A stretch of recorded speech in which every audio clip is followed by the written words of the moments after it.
Seul tu souffriras des intrigues de tes ennemis. Eros et Psyché se séparèrent. L'amour et l'âme étaient divisés. En d'autres termes, l'âme, en raison de questionnements, incroyances, doutes, troubles, se coupa elle-même du ciel, de la foi, de la paix et du bonheur. C'est l'histoire et la raison du pèlerinage de l'âme sur le plan terrestre. Combien de fois cette histoire se répète dans les maisons de milliers aujourd'hui? La foi, la sécurité, le bonheur, troqués pour des doutes, des soupçons, des jalousies. Psyché, à la dérive, désespérée, était dépourvue de toute chose à part l'espoir. Ayant découvert la puissance destructrice de la mauvaise pensée, elle se tourna pour regagner l'amour, le ciel, qu'elle avait perdu. Pour la justice humaine, il semblerait que maintenant Aphrodite, la loi divine, fléchirait après avoir assisté à la ruine de Psyché. Pas du tout. La douleur et la souffrance et la nostalgie de Psyché n'auraient pu nullement atténuer sa peine. Tu ne sortiras pas de là que tu n'aies payé le dernier cadran. D'avoir établi Psyché parmi les dieux supposerait une puissance supérieure à la loi qui pourrait annuler ou adoucir ses propres édits. La loi n'est pas annulée lorsque tout est perdu par la désobéissance. À travers la douleur et dans la peine, peut-on gagner graduellement leur perdition. Psyché demanda à tous les dieux de l'aider à récupérer l'amour. Ses prières et ses supplications ne réussirent pas à atteindre ce plus haut des cieux, car une loi brisée devient un mur infranchissable entre une prière et son accomplissement. Héra, épouse de Zeus, reine du ciel, et sachant toutes choses, cette déesse qui habitait près de la terre et présidait la vie conjugale, plaignit Psyché en disant « Si j'aurais pu présenter ta demande vers Zeus, puissant souverain de tous les hommes, cela ne peut pas être, car la parole d'Aphrodite est puissante et ses décrets inviolables. Tu as amené cela, ton sort. Supporte les épreuves qui viendront sur toi. Crois que tu demeureras à nouveau dans le ciel. Travaille à ton propre salut. » Psyché, dont le seul désir était de récupérer le plus grand plaisir et le bonheur du passé, endura les essais, accepta les sanctions, passa les tests imposés sur elle.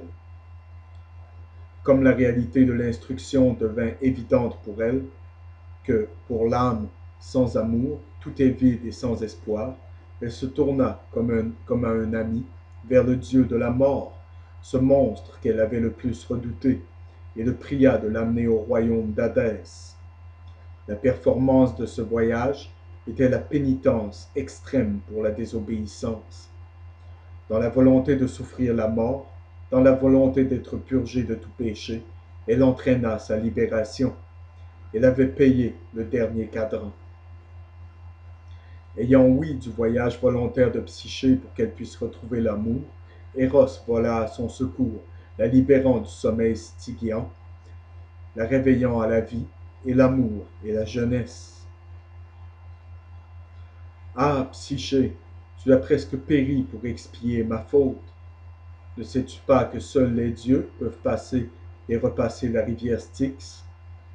Pour eux, c'est une fontaine de jouvence, mais si des mortels en boivent, cela les lie à la roue de la naissance et de la mort. Les dieux reconnaissent ton expiation et te demandent de boire de cette coupe de l'immortalité. Si Psyché avait reproché à Eros son malheur, si elle avait refusé de placer la cause de son péché et de sa souffrance sur elle-même, si elle avait renoncé à la recherche de l'amour perdu, le sort habituel de l'humanité aurait été le sien. Le malheur, la pauvreté, l'inquiétude, la maladie, la stagnation, la mort sont le résultat de cesser de chercher, de lutter, de conquérir. L'âme perd l'amour et l'immortalité par la désobéissance. Elle réalise l'amour et l'immortalité par la foi et la confiance et la loyauté. La mort est le problème de la vie, mais l'amour est sa solution. La recherche de l'âme incarnée pour l'immortalité par l'instrumentalité de l'amour est caractérisée dans la recherche des Templiers, des Chevaliers de la Toison d'Or, du Saint Graal. La légende d'Eros et Psyché peut être interprétée comme l'âme à la recherche de l'amour et de l'immortalité, endurant l'angoisse et les souffrances causées par les péchés de la peur, du doute, de la suspicion et de la désobéissance. D'autres légendes comme présentées dans cette série, décriront et révéleront les significations intérieures, les significations qui sont d'importance pour les étudiants de la chevalerie. Cette branche des Illuminati, qui est originaire de la race anglo-arienne. Dans les mythes, mesdames et messieurs, entourant le roi Arthur et la table ronde, et de ses chevaliers du Saint Graal, qui étaient les précurseurs de l'ordre de la Jarretière et autres chevaleries, et en particulier du groupe connu sous le nom la Table ronde. Un en particulier vaut l'interprétation, démontrant ce qu'est l'utilisation et l'abus de pouvoir. Et dans le prochain épisode, je vais vous raconter l'histoire de Merlin. L'histoire, mesdames et messieurs, de Merlin. Et nous continuerons notre révélation où la doctrine de l'identité chrétienne, israélite britannique, la race des maîtres, les gens qui veulent gouverner tout le monde, car dans la totalité des loges, il est une première règle. La race anglo-arienne est suprême et vous ne trouverez aucune personne de couleur dans la loge. Mesdames et messieurs, ce scénario a été joué dans toute l'histoire de l'homme. Cela ne change jamais. Il y a toujours quelqu'un qui croit qu'ils sont la race des maîtres, qui sont les seuls aptes à gouverner, et ils ont l'intention d'asservir tout le monde, même de leur propre race. Leur devise est « Si vous n'êtes pas l'un de nous, vous n'êtes rien. » Vous feriez mieux de vous réveiller, et vous feriez mieux de le faire très rapidement. Bonne nuit, et que Dieu vous bénisse tous.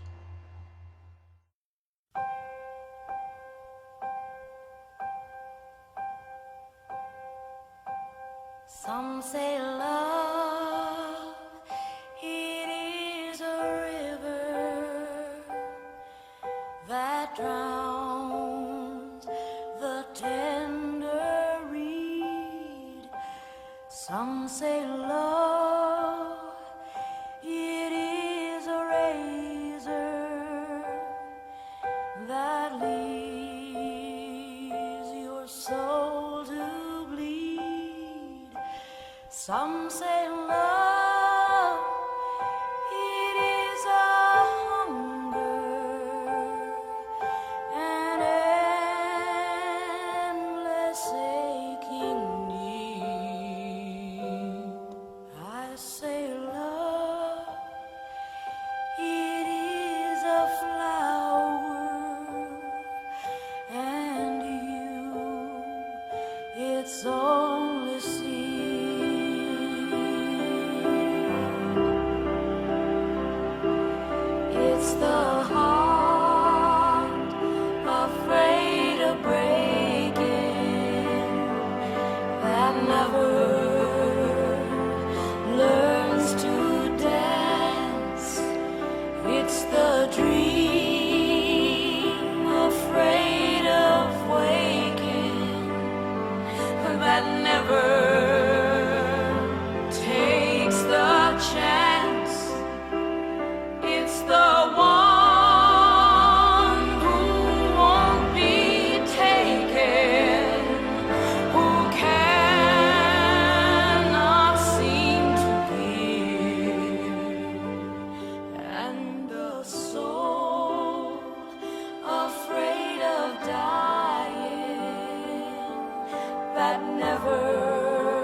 spring.